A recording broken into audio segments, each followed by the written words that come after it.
마태복음 26장 17절부터 35절까지 우리 한 목소리로 봉독하겠습니다. 마태복음 26장 17절부터 35절입니다. 무교절의 첫날에 제자들이 예수께 나와서 이르되 유월절 음식 잡수실 것을 우리가 어디서 준비하기를 원하시나이까?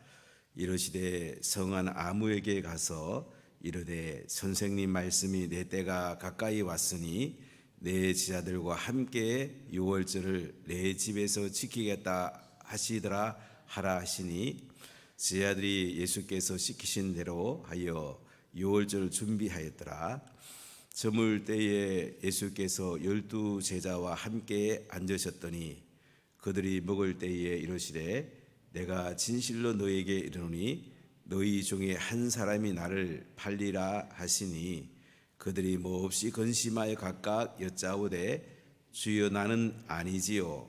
대답하여 이르시되 나와 함께 그릇에 손을 넣는 그가 나를 팔리라. 인자는 자기에 대하여 기록된 대로 가거니와 인자를 파는 그 사람은 화가 있으리로다. 그 사람은 차라리 태어나지 아니하였더라면 제게 좋을 뻔하였느니라.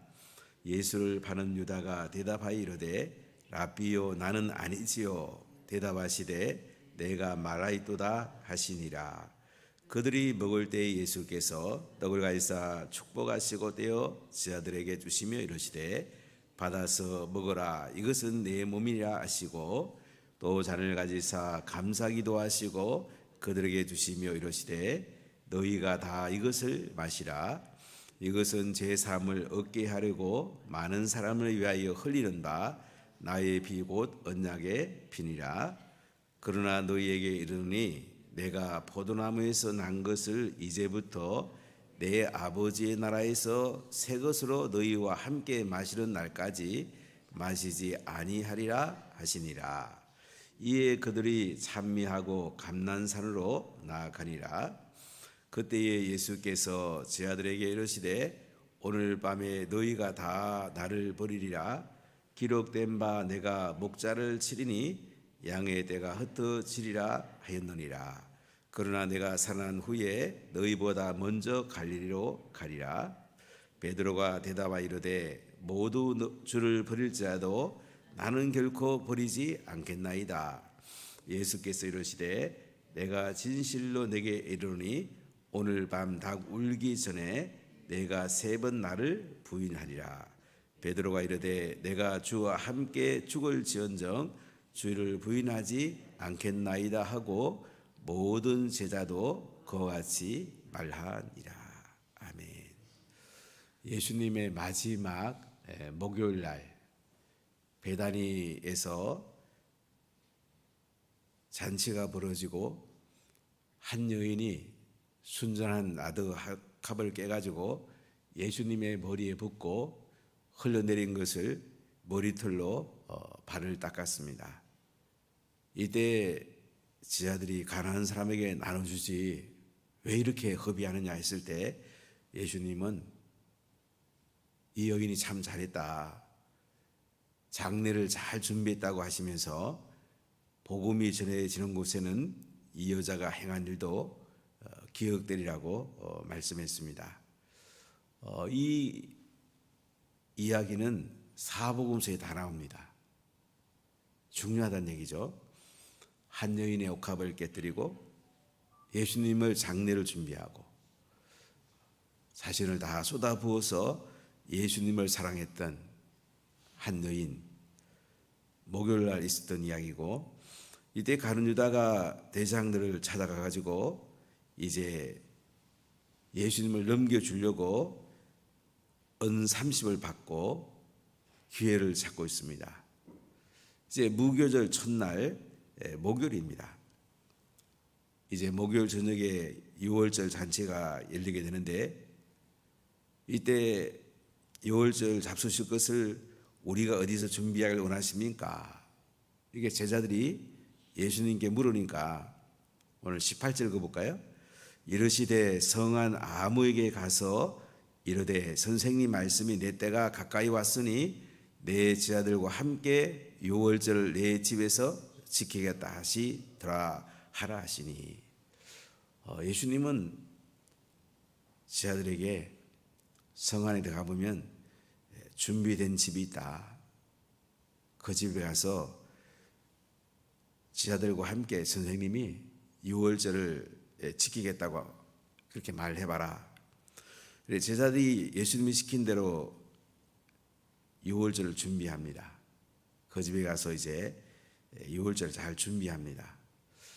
저물 때에 예수께서 12 제자와 함께 앉으셨더니 예수님은 이제 유월절 만찬에 식탁에 앉으셨습니다. 여기 앉았다는 말은 비스듬히 앉았다, 이런 뜻을 가지고 있습니다.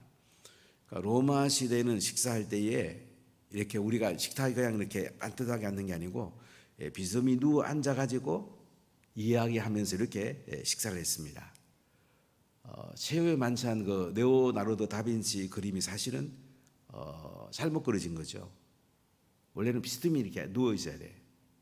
그래서 서로 이렇게 보고 먹으면서 대화하는 것이 그들의 만찬입니다. 예수님이 12 제자와 함께 이렇게 비스듬히 누워가지고 앉으셨을 때에 21절에 뭐라고 합니까? 그들이 먹을 때 이르시되 내가 진실로 너희에게 이르노니 너희 중에 한 사람이 나를 팔리라. 예수님은 다 알고 계시죠. 너희 중에 한 사람이 나를 팔리라. 그러니까 그들이 몹시 근심하여 각각 여짜옵니다. 주여 나는 아니지요. 큐리오스 주님 저는 아니죠. 이때에 23절 24절 같이 보겠습니다.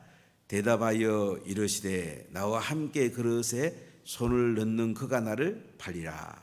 인자는 거기에 대하여 기록된 대로 가거니와 인자를 파는 그 사람에게는 화가 있으리로다. 그 사람은 차라리 태어나지 아니하였더라면 제게 좋을 뻔하였느니라. 자, 오늘 여기 예수님의 대답을 보면 나와 함께 그릇에 손을 넣는 그가 나를 팔리라. 6월절 만찬은 8단계를 거쳐서 식사를 했는데요. 제일 먼저는 6월절과 마실 술을 축복하고 첫 잔을 마시게 됩니다. 두 번째는 무교병, 썬나물, 채소, 삶은 과일, 구운 양고기 음식을 내놓게 됩니다. 세 번째는 아들이 아버지께 질문합니다. 왜 이 밤이 다른 밤과 다릅니까? 이렇게 질문하면 아버지가 가장이 출애굽 이야기를 쭉 합니다. 우리가 애굽에 살 때에 종살이 했는데 하나님께서 양을 잡아가지고 문설주에 발려라고 그러고 고기는 구워 먹고 썬나물하고 먹으라고 했다. 이 이야기를 쭉 들려줍니다. 그리고 하나님께서 우리를 출애굽을 시켰다. 구름 기둥과 불 기둥을 인도했다. 그래서 시편 할렐 모음집에 113장에서 115장 이 시편을 통해서 찬양을 합니다. 과거와 미래에 있을 하나님 구속을 찬양을 합니다. 그럼 두 번째 잔을 마시고요. 그 다음에 5번째 무교병을 축복하고 아버지가 무교병의 의미를 설명합니다. 그동안의 썬나물과 삶은 과일을 함께 먹게 됩니다. 여기에 이제 그릇에 손 넣는 이것이 이제 바로 5번째를 말해요. 무교병 갖고 소스를 찍는 거예요. 썬나물과 삶은 과일로 된 이 소스를 찍으면서 오늘 예수님이 말합니다. 여기 있는 그릇에 함께 넣은 사람 중에 나를 팔 거다. 12명의 제자가 같이 그릇에 무교병을 소스를 찍어 먹었으니까 그 중에 한 사람이 예수님을 팔 것을 말씀을 합니다. 이때 예수님이 뭐라고 그래요? 인자는 자기에 대하여 기록된 대로 가거니와. 예수님은 하나님이 예정한 대로 가지만은 인자를 파는 그 사람은 어떻게 된다고요? 화가 있다. 차라리 태어나지 않았더라면 좋을 뻔했다. 이렇게 예수님께서 말씀을 하십니다. 자, 그리고 6번째 단계는 이제 식사가 시작이 됩니다. 그리고 자정을 넘기면 안 돼요. 그리고 7번째 단계가 식사가 마무리되면 가장이 3번째 잔을 들어서 축복하고 할렐 모음집의 나머지 시편 116편에서 118편을 노래합니다. 그리고 마지막 8번째, 4번째 잔을 마시면서 6월절 식사를 마무리합니다. 6월절 식사는 8단계를 거치는데 오늘 여기 23절은 5번째 단계. 무교병 누룩 없는 떡을 소스에 찍으면서 예수님 지금 하신 말씀이에요. 자, 그런데 25절을 보세요. 예수를 파는 유다가 대답하 이르되 랍비여 나는 아니지요. 대답하시되 내가 말하였도다. 이게 잘 보시면요. 22절에는 주여 나는 아니지요. 큐리오스라는 단어를 썼는데 여기 25절에는 유다가 대답할 때에 예수님을 뭐라고 불렀어요? 랍비여. 랍비는 선생이라는 말이죠. 선생 중에 한 분으로 생각한 거야. 그러니까 다른 지자들은 주여, 큐리오스, 당신은 나의 주님입니다. 그런데 랍비라고 가룟 유다는 부릅니다. 그냥 인간적인 선생님이라고 부른 거죠. 굉장히 다르죠. 우리가 예수님을 큐리오스라고 부를 수 있어야 돼요. 예수님은 나의 구세주가 되시고 내 인생의 주인이십니다. 나의 왕이십니다. 이렇게 부르는 게 정상적인 신앙 고백인데 가룟 유다는 랍비여, 선생님이여, 그냥 나를 가르치는 선생님 정도로 본 거예요. 나는 아니죠. 그랬더니 예수님 뭐라고 그래요? 네가 말하여두다. 그래, 네가 나를 팔 거다. 예수님은 명확하게 이야기하십니다. 자, 그러면 26절 같이 읽어볼게요. 그들이 먹을 때 예수께서 떡을 가지사 축복하시고 떼어 제 아들에게 주시며 이르시되 받아서 먹으라. 이것은 내 몸이라 하시고. 자, 이제 예수님께서 식사를 하십니다. 5번째 단계가 식사를 하는 건데요. 식사하면 떡을 떼가지고 무교병을 떼가지고 저희한테 나눠줍니다. 이거 받아 먹어. 내 몸이야. 이제는 구약에서 있었던 하나님의 옛 언약을 새 언약으로 예수님이 바꾸신 걸 볼 수가 있어요. 모세에게 준 옛 언약, 이제 예수님께서 십자가에 몸을 찢기시고 예수님이 언약을 맺으십니다. 새 언약을 맺으시는 거예요. 예수님의 찢긴 살과 예수님의 흘리신 피와 성령의 기름 부음 가운데 이제 새 언약을 세우시는 걸 볼 수가 있습니다. 자, 27절 볼까요? 또 잔을 가지사 감사기도 하시고 그들에게 주시며 이르시되 너희가 다 이것을 마시라. 이것은 제 삶을 얻게 하려고 많은 사람을 위하여 흘리는 바 나의 피 곧 언약의 피니라.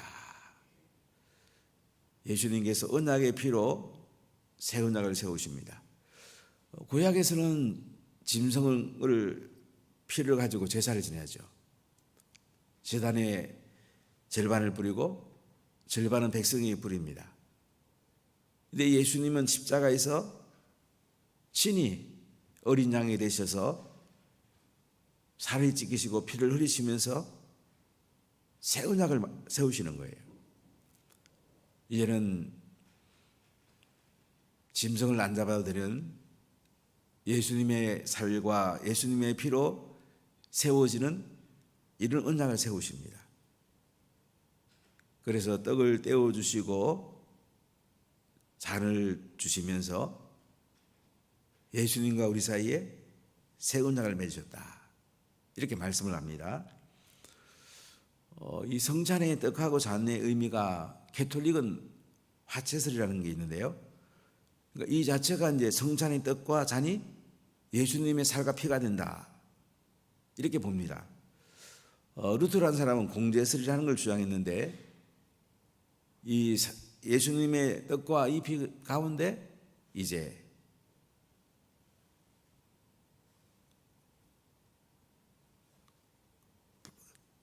떡과 피가 이제 예수님의 떡과 피로 바뀐다. 이런 공제설을 주장했고, 칼빈 같은 건 영적 임재설이라고 그러는데요. 떡과 잔을 나누면서 하나님이 임재한다, 기념하는 거다. 뭐 떡이 잔이 예수님의 몸과 피로 바뀌는 게 아니다. 아주 이 신학적으로 많은 논란이 있었던 건데요. 우리는 이제 떡을 떼고 잔을 마시면서 하나님이 임재하신다, 영적 임재설, 칼빈의 입장을 취하는데요. 여기서 예수님은 떡을 나눠주시고 잔을 나눠주시면서 이제 하나님과 우리 사이에 새 언약을 맺는 이것을 볼 수가 있어요. 그래서 유월절 잔치로 말하면 이 잔은요, 세 번째 잔을 말합니다. 잔을 4번 마셔요. 그중에 세 번째 잔을 가지고 이제 가장이 축복을 합니다. 그래서 그 할렐 찬양 시편 116편에서 118편을 부르게 되는데요. 그리고 이제 마지막 잔을 마시면서 유월절 식사를 마무리하는데, 그때 29절의 말씀이에요. 29절 같이 읽어볼까요? 그러나 너희에게 이르노니 내가 포도나무에서 난 것을 이제부터 내 아버지의 나라에서 새 것으로 너희와 함께 마시는 날까지 마시지 아니하리라 하시니라. 이 말씀 무슨 말씀이냐면, 옛 언약의 피는 출애굽한 거, 과거를 기념을 했습니다. 근데 예수님의 새 언약의 피는 미래의 새로운 만찬이 있을 거다. 예수님이 재림함으로 새로운 만찬이 있을 거다. 이것을 말씀하는 것을 볼 수가 있습니다. 6월절 만찬에서 4번 잔을 마시는데, 이 잔을 마시는 데는 다 의미가 있어요. 첫 번째 잔을 마시면서 애굽 사람의 무거운 짐에서 너희를 빼낼 것이다, 이것을 기념하고요. 두 번째 잔에서는 그들의 노역에서 너희를 건질 것이다. 세 번째 잔에서는 편팔과 여러 큰 심판으로 너희를 속량할 것이다. 여기 성찬의 잔의 세 번째 잔이에요. 우리는 예수님의 그 살과 피를 우리가 먹고 마시면서 편팔과 여러 큰 심판으로부터 너희를 속량한다. 죄로부터 우리를 속량한다. 사단으로부터 우리를 속량한다. 이 세 번째 잔을 가지고 우리가 성찬에 함께하게 되는데요. 네 번째는 너희를 내 백성으로 삼고 나는 너희의 하나님이 될 거다. 이것이 이제 네 번째 잔, 새하늘과 새 땅에서 우리 예수님의 백성으로서 하나님 아버지와 함께 영원히 살 것을 기념하는 잔이 됩니다. 6월절 만찬을 해볼 수도 있습니다. 그러나 6월절 만찬을 정기적으로 해야 되는 건 아니에요. 어떤 뭐 이단 종교들 보면 6월절 왜 안 지키냐 이런 사람 가끔 있어요. 제가 이제 택시를 탔더니 제 교회 목사라고 그랬더니 전도했더니 오히려 저한테 왜 6월절 만찬을 안 지킵니까? 이 질문에 그걸 보니까 다른 이단 교단이더라고요. 6월절 만찬은 예수님의 십자가에서 다 이루어졌다고, 지금은 성만찬 지키는 거라고 한참 얘기했는데 뭐 이단들이 알아듣습니까? 또 들으려고도 안 하고 6월절 만찬을 지금 하는 거 아니에요.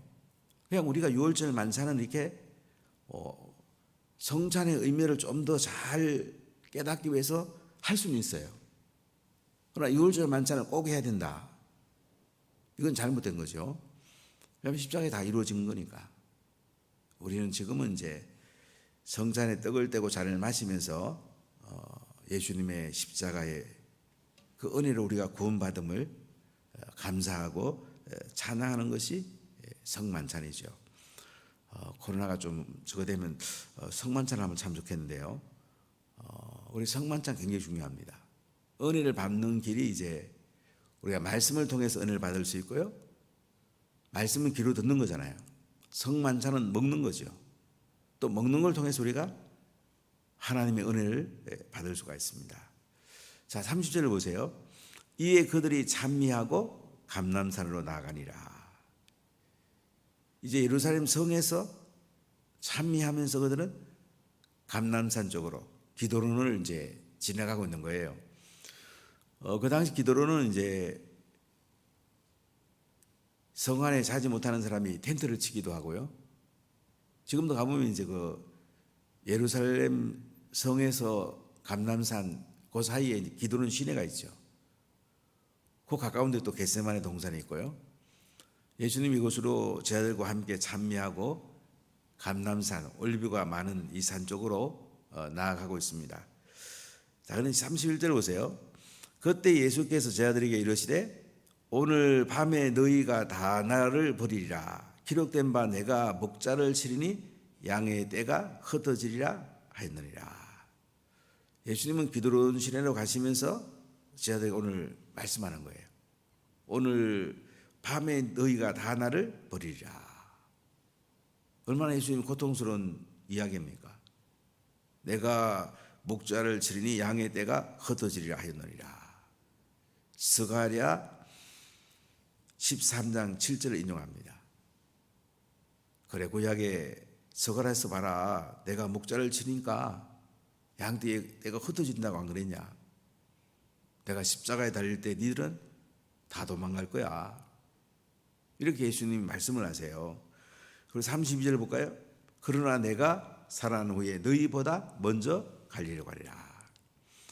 이렇게 십자가에 못 박혀 돌아가실 때에 제자들은 흩어지지만은 예수님 부활하신 다음에 갈릴리로 가서 제자들을 기다리겠다. 그리고 다시 그들을 회복시키겠다고 말씀을 합니다. 자, 성미 급한 베드로 이야기를 들어볼까요? 33절. 베드로가 대답하여 이르되 모두 주를 버릴지라도 나는 결코 버리지 않겠나이다. 참 베드로는 이 다혈질이라서 그런지 하여간 마음이 급합니다. 니들이 다 예수님을 버린다니까 베드로가 그냥 아니 모두 주를 버릴지라도 나는 결코 주님 안 버릴 거예요. 이렇게 자기 신앙 고백을 합니다. 자기 마음을 이야기합니다. 자, 이때 예수님이 어떻게 말합니까? 34절 예수께서 이르시되 내가 진실로 너희에게 이르노니 오늘 밤 닭 울기 전에 네가 3번 나를 부인하리라. 예수님께서는 모든 미래를 다 알고 계시죠. 또 베드로가 어떻게 할 거 알고 계시죠. 네가 아무리 결심해봐도 오늘 밤 닭 울기 전에 네가 3번 나를 부인해. 지금 목요일 밤입니다. 최후의 만찬을 끝내시고 성찬식을 예수님이 하시고는 기도론 시내로 가면서 이런 자정이 넘었겠죠. 곧 닭이 올 것입니다. 예수님은 또 가룟 유다에서 팔려갈 것입니다. 대제사장의 집들에서 베드로가 예수님을 3번 부인하죠. 아무리 인간이 결심해도요, 성령이 임하지 않으면 사람은 약합니다. 사람이 대단한 게 아니에요. 우리가 뭐 할 수 있는 게 아니에요. 성령이 임해야 돼. 이 베드로는 자기 결심을 이야기합니다. 자, 35절 볼까요? 베드로가 이르되 내가 주와 함께 죽을지언정 주를 부인하지 않겠나이다 하고 모든 제자도 그와 같이 말하니라. 베드로가 주님, 제가 주님과 함께 죽을지라도 예수님 부인 안 할게요. 그러니까 모든 제자도 따라서 예수님 부인하지 않겠다고 다 이야기합니다. 그러나 예수님이 십자가 돌아가실 때 어떻게 됐습니까? 다 도망갔습니다. 요한 외에는 다 도망갔어요. 자기 살겠다고 다 도망갔습니다. 자기 손에 안 벌고 다 도망갔습니다. 이게 인간입니다. 인간은 성령 받지 않으면 다약한 것입니다. 사람이 대단한 거 아니에요. 자기 목 내놓으라면 도망갈 사람 정말 많지요. 생명 앞에 사람들은 약해집니다. 예수님께서는 이렇게 최후의 만찬을 베푸시고 유월절 만찬 가운데 성찬식을 제정하시고 이제 제자들과 찬미하면서 감람산으로 가시면서 예수님께서 다 흩어질 거다. 딱 갈릴리 가서 기다릴 거니까 그때 오라, 이제 그 의미죠. 그들은 부인하지 않겠다고 했어요. 참 인간은 약해요. 우리가 예수님의 보혈로 늘 덮어져야 되고 성령의 기름 부음이 임해야 되고 하나님의 은혜가 임해야 됩니다. 그래서 기도 안 하면 우리는요 언제 넘어질지 몰라요. 선자는 넘어질까 조심하라고 그랬어요. 사람은 대단하잖아요. 우리 인간은요 날마다 자기 이득을 취하려고 그래요. 하나님 편에 서려면, 하나님의 영광을 드러내려면 우리는 기도하고 말씀 가운데 가고 복음 전하고 지자 삼고 하나님이 기뻐하는 일을 해야 돼요. 그래야지 얼음이야도 우리는 이길 수가 있어요. 참 우리나라도 대단한 분들이 많이 계시죠. 신사참배 반대하고 6.25 전쟁 때도 많은 사람들이 순교하고 끝까지 예수님을 부인하지 않았던 많은 선배들이 계세요. 성령 충만하기 때문에 가능했던 거예요. 자기 힘으로 되는 게 아니에요. 보네퍼 같은 경우에도 히틀러가 독일을 완전히 전쟁으로 만들었을 때 아주 미국에서 신학자로서 목회자로서 아주 유망한 분이에요. 약혼녀도 있었어요. 그래도 독일을 건너갑니다. 히틀러 암살단에 같이 했다. 마지막 히틀러가 항복하기 전 일주일 전에 순교의 제물로 하나님께 드려지는데요. 참 하나님이 하시는 거죠. 사람은 대단하잖아요. 하나님이 하셔야 돼요. 우리 열린셀 행복축제 하나님께 맡겨야 돼요. 그러나 우리가 열심히 또 해야 돼요. 우리가 기도하고 식사도 하고 선물도 나눠주고 열린셀로 다음 주 수요일은 시네마대가 있는데 같이 또 영화도 보고 셀로도 초청해서 같이 은혜를 나누고 행복축제로 초대하고 알파쿠스로 초대하고 초대하는 걸 할 수 있잖아요. 하시는 건 성령이 하시는 거예요. 성령이 하시면 놀라는 일을 합니다. 성령님은 참 대단한 분이에요. 아직 제 아들이 성령을 받지 못했기 때문에 예수님을 부인할 거라고 예수님이 말씀하는 것을 볼 수가 있습니다. 오늘 하나님 은혜가 이런 안에 가득하게 임하길 바라고 늘 성령 충만을 얻고 기도하십시오. 하나님의 기름이 우리 가운데 임해야 돼요. 하나님의 역사들이 나타나고 또 우리가 하나님 나라를 위해서 행복하게 살 수가 있습니다. 기도하겠습니다.